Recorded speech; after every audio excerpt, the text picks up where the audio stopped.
chemical equilibrium lecture 2. In first lecture we discussed that the addition of two reaction gives the third reaction. Then rate constant for the third reaction is equal to the product of the rate constant of the two reaction which give the third reaction. And let K will be the rate constant third reaction. So हमारे पास क्या हो जाएगा, अगर rate constant to reaction से third reaction बनी तो हमारे पास क्या हो जाएगा, सेकंड रिएक्शन का रेट कांस्टेंट और फर्स्ट रेट कांस्टेंट के प्रोडक्ट के इक्वल आ गया था हमारे पास. हमने फर्स्ट लेक्चर में डिस्कस किया था कि rate constant for third reaction is equal to rate constant of the first reaction and second reaction. 1 और 2 के एडिशन से हमारे पास क्या आई थी, वहाँ थर्ड रिएक्शन बन रही थी.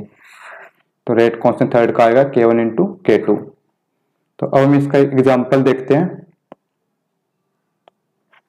N2 प्लस O2 हमारे पास क्या आ गया 2NO. ये मान लेते हैं फर्स्ट रिएक्शन है. सेकंड हमारे पास रिएक्शन है 2NO प्लस Cl2. ये हमारे पास क्या आ रही है, इससे भी थर्ड रिएक्शन क्या आ रही है 2NOCl. सेकंड रिएक्शन आ गई हमारे पास.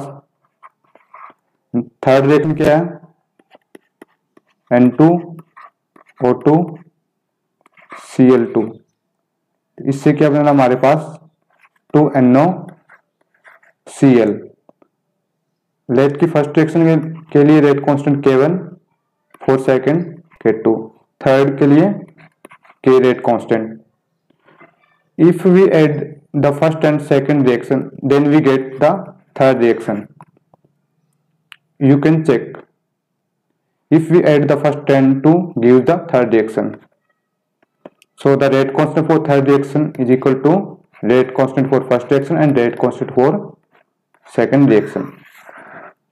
ऐसे ही आपको IIT JEE NEET या IIT JEM CSR NET GATE में क्वेश्चन आता जब भी हमारे पास, तो फर्स्ट रिएक्शन का जो रेट कांस्टेंट सेकंड का वो प्रोडक्ट हो जाएगा, दोनों के रेट कांस्टेंट का product equal to third reaction. हमारे पास एडिशन से फर्स्ट एंड सेकंड रिएक्शन के एडिशन थर्ड रिएक्शन आई है उसके रेट कांस्टेंट के इक्वल हो जाएगा. तो क्वेश्चन को आपको इसी अप्रोच से सोल्व करना है.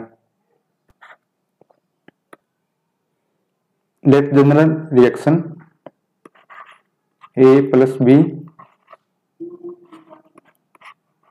रिवर्सिबल रिएक्शन है, give C and D product. K1 rate constant for forward reaction and K2 rate constant for backward reaction.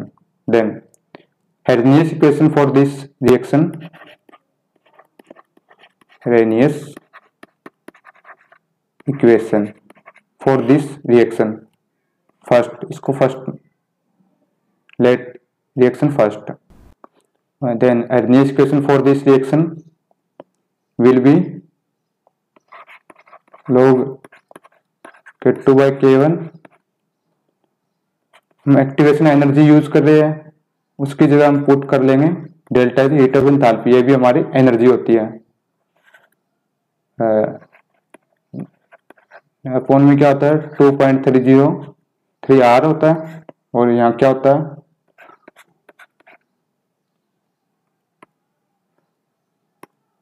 1/T1 minus 1/T1. इसी इक्वेशन का यूज करके हम कुछ फैक्ट्स देखते हैं.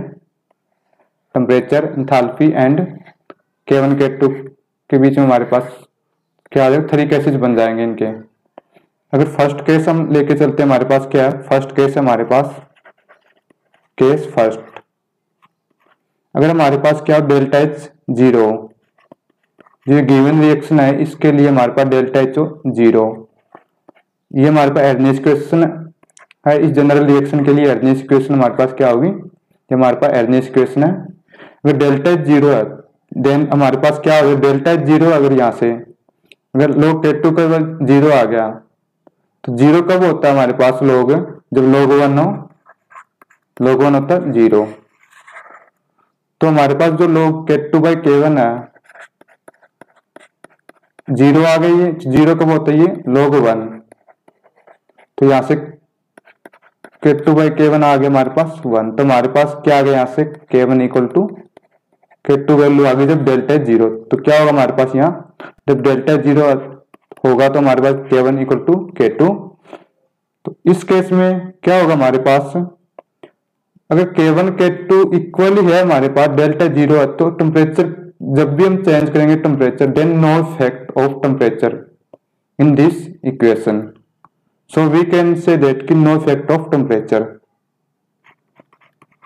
No effect of temperature. तो आपको ये कंडीशन याद रखनी है, when delta is zero then K1 K2 equal to K2 and no effect of temperature then. This is the first case. Case 2 discuss करते हैं। Case 2, if delta H positive, delta H की value क्या हो हमारे पास, enthalpy change in enthalpy की value हो positive.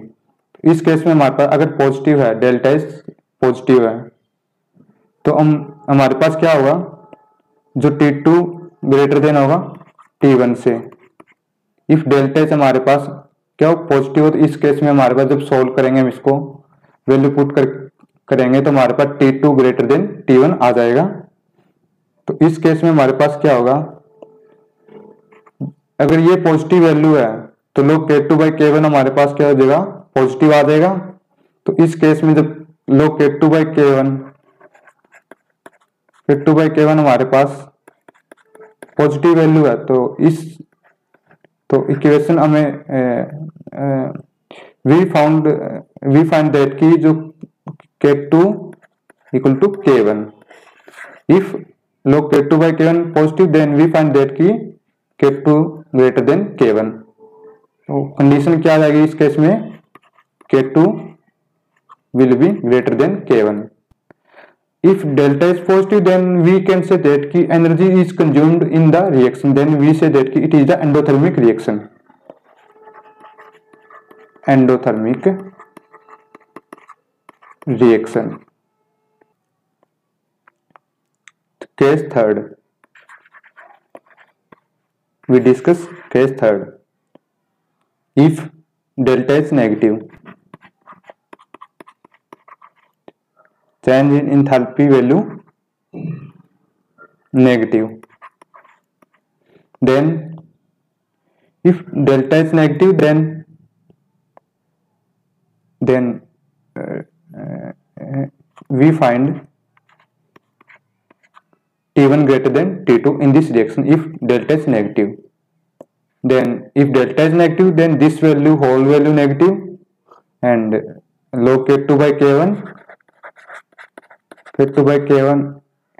equal to negative, then from this we find that ki K1 greater than K2. If delta is negative, then T1 greater than T2 and K1 will be greater than K2. This is the third case. We know that if delta is negative, then energy is evolved. So it will be exothermic reaction if heat is evolved. Exothermic reaction in this case if delta is negative.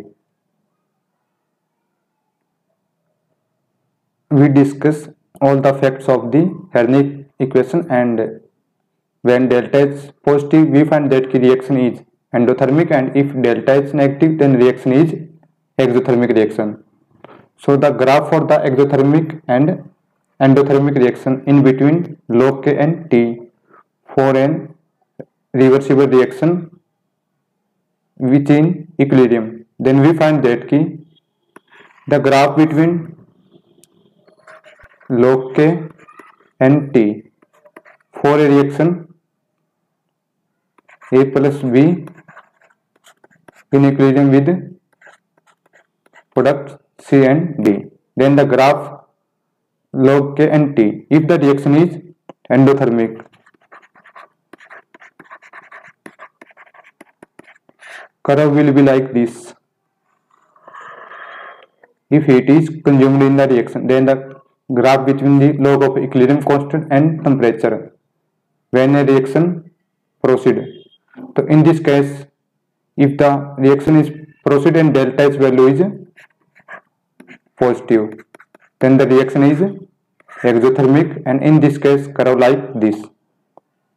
And for exothermic reaction, the graph between log K and T will be like this for exothermic reaction.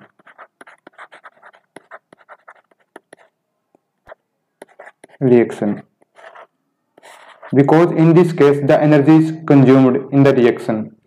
The reaction from the reactant to product value of the energy increased in case of endothermic reaction, and in exothermic reaction heat of reaction are value of enthalpy delta H, change in enthalpy negative from reactant to product. It means that energy is evolved, and the curve like this. Reaction goes towards stability. In this case, reaction goes towards instability if the heat is consumed in the reaction. Remember some important points. If value of equilibrium constant is higher when temperature is higher, then it is the endothermic reaction.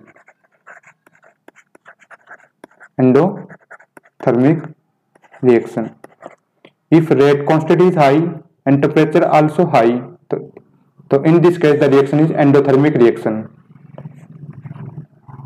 If value of equilibrium constant is lower when temperature is higher. First case हमारे पास क्या है, when equilibrium constant is higher at higher temperature, then reaction is endothermic reaction. And second, we remember if equilibrium constant value is lower at higher temperature, then reaction is exothermic reaction.